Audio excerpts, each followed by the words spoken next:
Good day, sir. My name is Valjan Agata and I am from the ISMAR 3 Alpha, and I'll be answering the questions that you sent us. For question number 1, if I were to answer Richard Dawkins' question on who created God, I'd say that the question itself is based on a wrong idea because it assumes that God was created, where in fact God was never created. He's the one who created everything in the first place.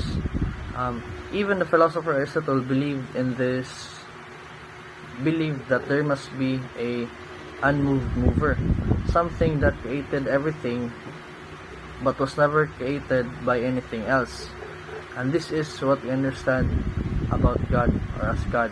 He is eternal, He is powerful, and He is beyond time.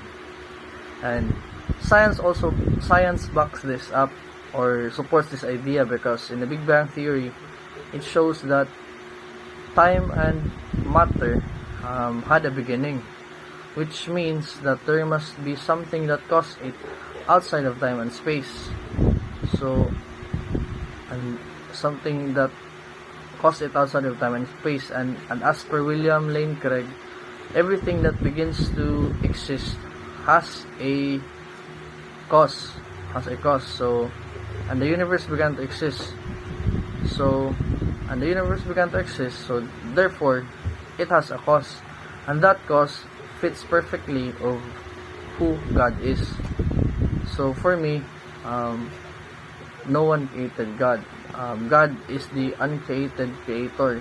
He is the eternal source of everything that exists here in the universe, whether it is unseen or unseen.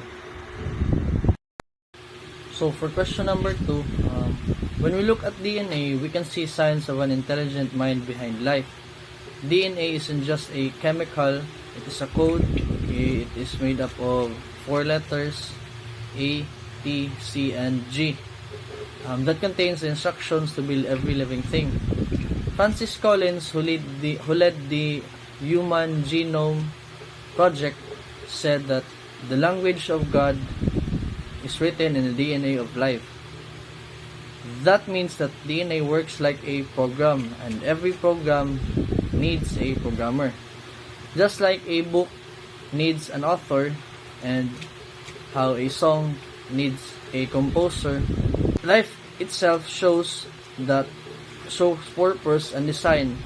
And even Albert Einstein said that the more he studies science, the more he understands or he believes in God.